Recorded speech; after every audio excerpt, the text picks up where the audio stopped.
Have you ever spent hours struggling to remove old gel, your e-file constantly stopping against the nail, turning a simple service into a marathon? It's a frustrating reality for many nail artists starting out, and it often comes down to one crucial piece of equipment. In this video, I'm going to walk you through a full set transformation and show you exactly what to look for in an e-file to make your removal process fast, clean and professional. We'll also cover my entire application and finishing technique for flawless, natural-looking results with dual forms. Today's video is a full transformation from a French manicure to these beautiful nude nails with a violet shimmer, all done using dual forms and gel. The shimmer gel is from Laressa, a company based in Norway, and I'll have my discount code for them in the description below. Now let's get straight to the core of today's focus: efficient removal. If you're new to e-file, the market can be overwhelming. I started my journey years ago, and like many of you, I tried budget machines from places like AliExpress. My first machine maxed out at 10,000 or 15,000 RPMs, and it would stop the moment it touched the nail. This made removal a nightmare, and I remember service taking 4 or 5 hours. The key lesson I learned is that a powerful e-file isn't a luxury. It's a necessity for a professional, efficient workflow. So what should you look for? The most critical spec in RPMs. You need a machine that starts at 30,000 RPMs and goes up. For manicures, 30,000 RPMs is a good starting point. But if you plan on doing pedicures or want more power for faster gel and polygel removal, 35,000 to 40,000 RPMs is the sweet spot. My current machine is a strong 210, which runs at 35,000 RPMs. It was an investment of around 160 euros. But it has been my reliable workforce for over 4 years.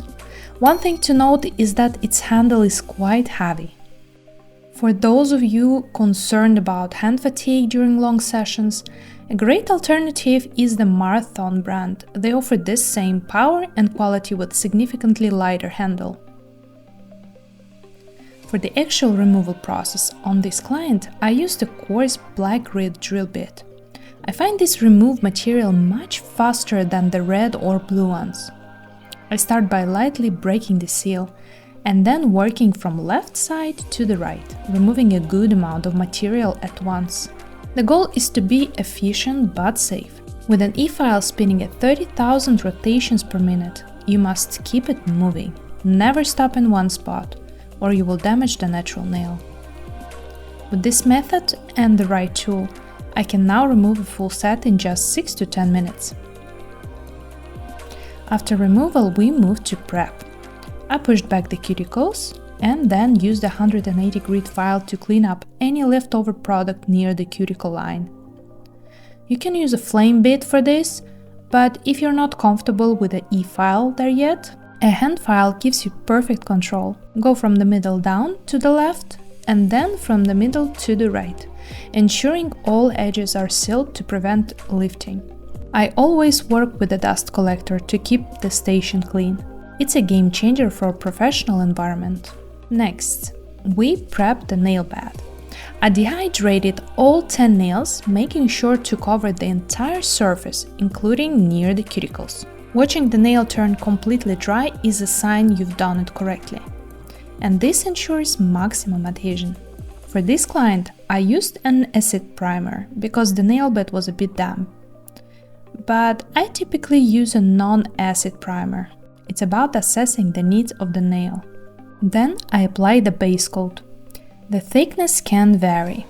What's most important is that you get a good seal on all the edges of the natural nail, near the cuticle without touching the skin. This particular base coat was quite thick, so I applied a thin layer. Now for the application.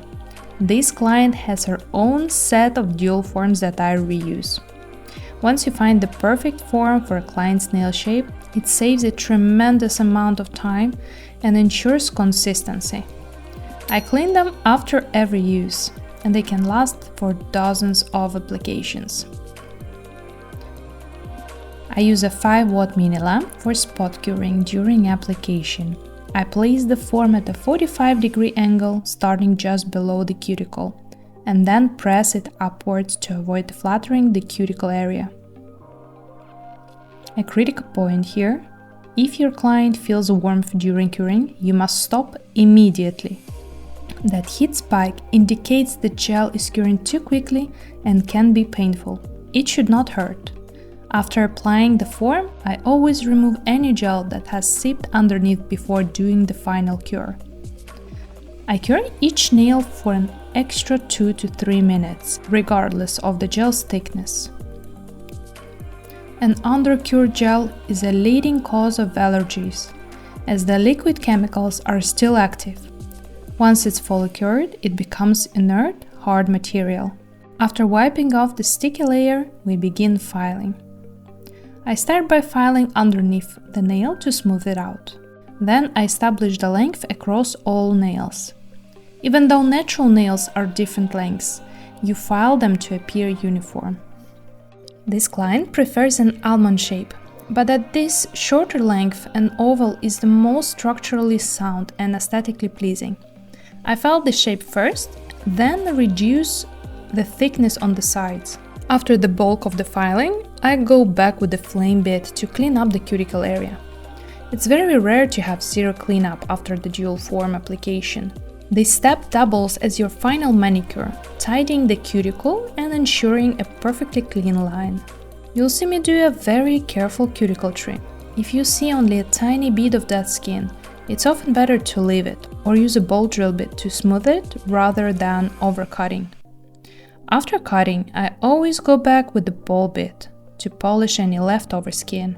Remember, regulations on cutting cuticles vary by country and regions, so always operate within your local guidelines and do what is safest and best for your client. Before the top coat, I clean off all the dust.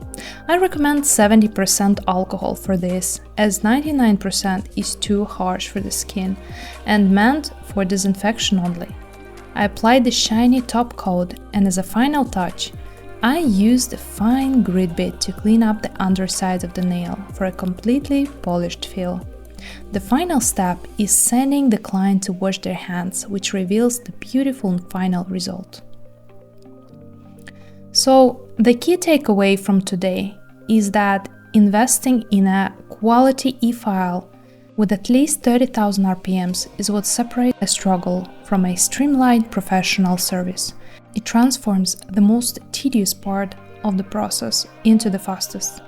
I'd love to know, artists, what's the biggest hurdle for you when it comes to using an e-file or applying dual forms? Let me know in the comments below. I read every single one. Your questions are incredibly valuable and even help me shape the in-depth courses I'm developing for you. Thank you so much for watching and for being part of this community. Your support is what drives me to create these detailed guides. Keep practicing, you've got this. I'll see you in the next one.